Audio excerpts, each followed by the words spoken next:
So, hello guys! What's up? It's me again, si Mima Alicia nyo at nagbabalik ulit para sa ating panibagong video.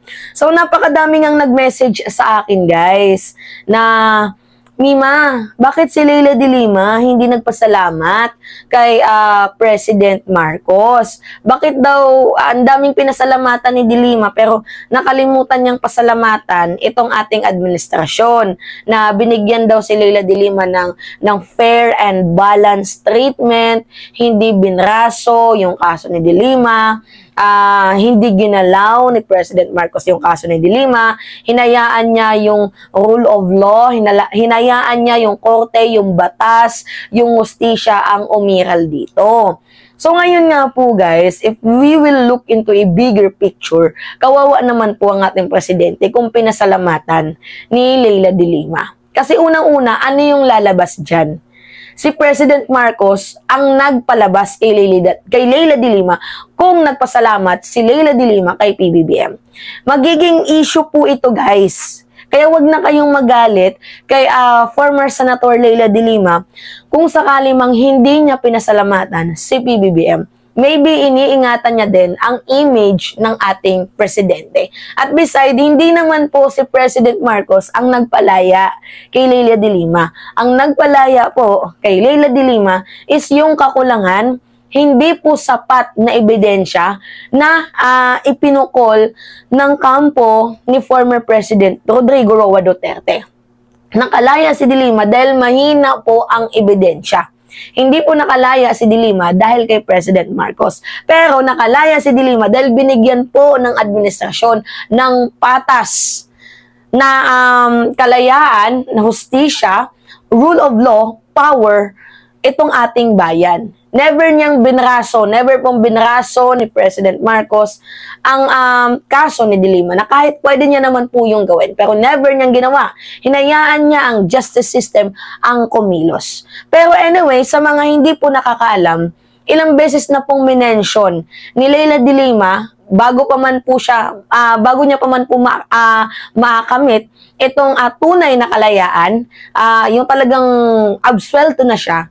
Matagal na po siyang nagpaparinig na malaki ang pasasalamat niya sa Marcos administration. Kabilang na nga po doon guys yung pagtawag niya na blessing po ang kasalukuyang administration.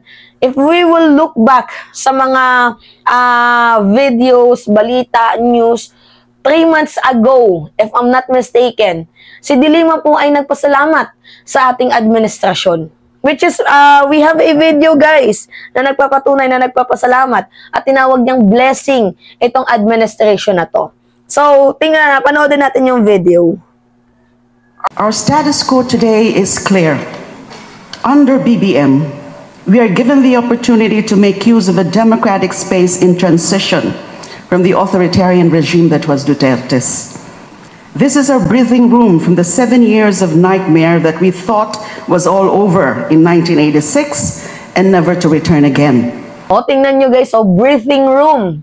Diba? Na nakahinga po kami sa loob ng 7 taong pangingikil. Sa 7 taong walang ibang ginawa kundi tirahin kami, patahimikin kami, gawan kami ng mga fabricated stories. Ngayon lang kami nakahinga. Diba? Breathing room itong administration ni President Marcos, and we are thankful dahil ganun po ang administrasyon ngayon, ang approach ng ating presidente.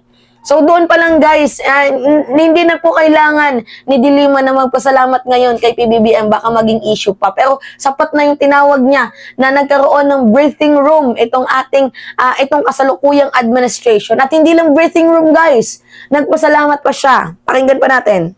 But it did, and it exploded like a bomb in our country, dividing the progressive forces, the elite, the middle class, and our families under extended family culture. In short, the Duterte regime was a kind of social disruption to the max.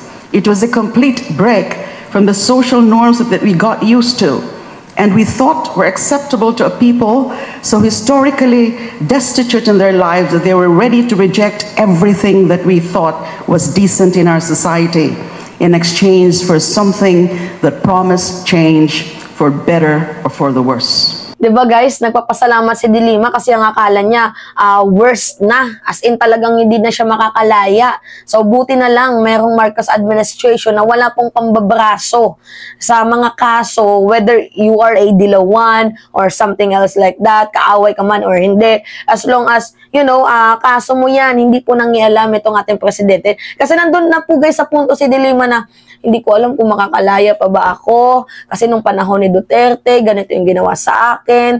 Tapos Marcos na yung umupo, nakatandem ni Sara Duterte. Nang akala nila, same yung approach ni President Marcos sa approach ni former President Duterte. Pero nagkamali sila. At ngayon, sobra na po guys yung pagpapapuri nila at pagpapasalamat nila kay PBBM. Ito na nga po guys yung sinasabi nilang blessing in disguise. Nang akala nila wala daw magagawa si Marcos. Pero nung naupo si President Marcos, nagkamali sila. Maganda naman daw po pala ang approach ni PBBM at parang tinutukoy nila na don't judge a book by its cover. Anyway, tuloy. There is no assurance that our people in their search for genuine social transformation will not fall for the same smoke and mirror show of another populist local warlord. After 2016, this is the danger that always awaits our society. For the elite, therefore, Marcos is a blessing.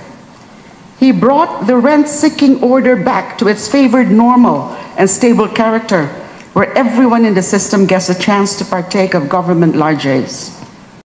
Marcos is such a blessing. Rinig niyo yun, guys?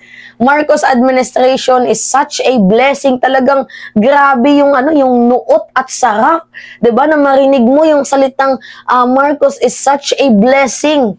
Lalo pat nanggaling ito guys sa mga originally na mga Dilawan, mga opposition. 'Di ba ang sarap marinig na nanggaling sa mga taong sumisigaw noon ng martial law, sumisigaw noon ng Marcos magnanakaw, 'di ba? Marcos mamamatay tao. And then ngayon, 'di ba, yung maririnig natin na Marcos is such a blessing. Kaya nga yan yung sinasabi natin na don't judge a book by its cover. Hindi mananalo si former Vice President Leni Robredo, pero yung ginagawa ni Leni Robredo na pakikipaglaban, pakikibaka, ay ginagawa din po guys ni President Marcos. Basta yung nasa tama. Katulad ng issue sa West Philippine Sea.